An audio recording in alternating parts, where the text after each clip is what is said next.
मार झेल रहे चीन को लेकर इस वक्त जो बड़ी खबर आ रही है वो हम आपको बता दें। चीन पर आई एक ताजा रिपोर्ट से हड़कंप इस वक्त मचा हुआ है।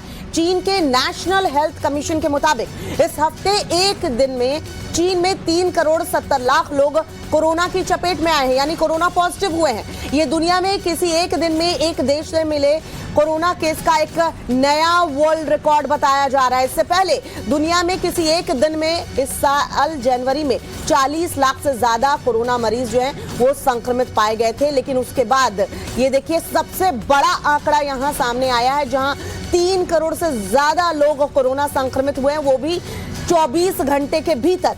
इतना ही नहीं, कमीशन की रिपोर्ट की अगर हम माने तो दिसंबर के पहले 20 दिन के दौरान चीन में करीब 24.8 करोड़ लोगों को कोरोना के इस वेरिएंट ने अपनी चपेट में लिया है। तो हम दिखा रहे हैं आपको किस तरीके से चीन में कोरोना बेकाबू हो चुका है। एक दिन में 3,70,00,000 लोग देखिए संक्रमित हो रहे हैं। ये चीन के नेशनल हेल्थ कमीशन की रिपोर्ट में खुलासा हुआ है। चीन में जनवरी में कोरोना जो है वो पीक पर होगा। इस रिपोर्ट में कहा गया है चीन की 18% आबादी जो है कोरोना से संक्रमित है।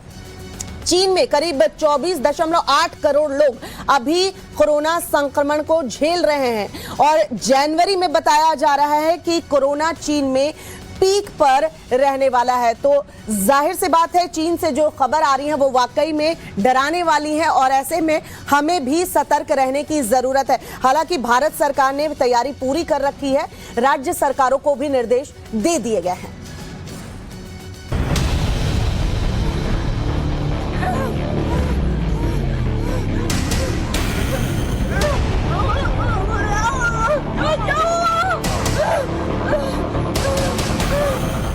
दो 2019 की तरह इस बार भी कोरोना बम चीन में फूटा है और ओमिक्रॉन का जो BF.7 वेरिएंट चीन में कोहराम मचा रहा है, वायरस के उसी वेरिएंट का प्रकोप दुनिया के 91 देशों में देखने को मिल रहा है।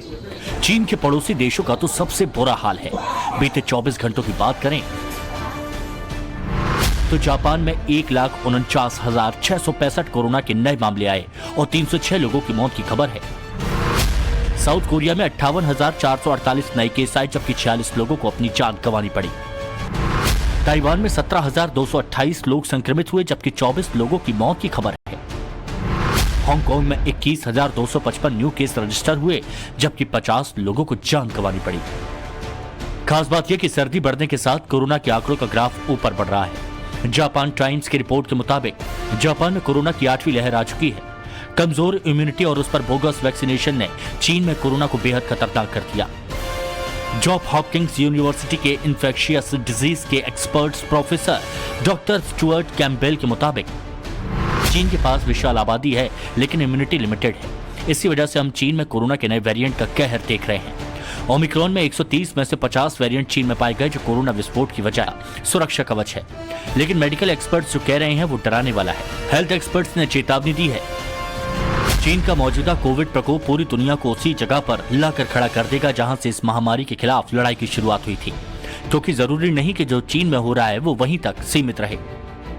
चीन के हेल्थ मिनिस्ट्री के आंकड़े लीक होने से दुनिया और ज्यादा सहमी हुई है। तो क्या चीन में आई ये नई लहर कोरोना के खिलाफ लड़ाई को जीरो पर पहुंचा देगी? क्या कोरोना के खिलाफ अब तक की लड़ाई बेकार चली जाएगी? कोरोना की नई लहर की वार्निंग लगातार आ रही है, जो अमेरिका, ब्रिटेन समेत पूरी दुनिया को प्रभावित कर सकती है।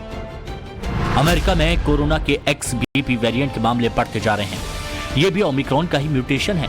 अमेरिकी health agency centres for disease control and prevention की माने तो इस हफ्ते देश में आए 18.3% केस XBB वेरिएंट के हैं। फ्रांस में शनिवार को 40,744 नए केस सामने आए और मौत की कोई खबर नहीं है। ब्राजील में 11,921 नए केस और 32 लोगों की मौत की खबर। रूस में 6,986 नए केस तो 54 लोगों की मौत हुई। ऑस्ट्रेलिया में 2,826 नए केस तो 25 लोगों की डेथ रिपोर्ट हुई।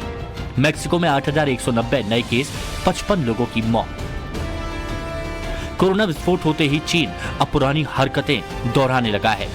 अब तो वो डाटा भी शेयर नहीं करने का ऐलान कर चुका है। इससे डर है कि कहीं दुनिया फिर से ठप ना हो जाए, जैसे 3 साल पहले वुहान में कोविड आउटब्रेक ने पूरी दुनिया को ठप कर दिया था, जिसके जख्म आज तक दुनिया झेल रही है। Bureau report, times now Bharat.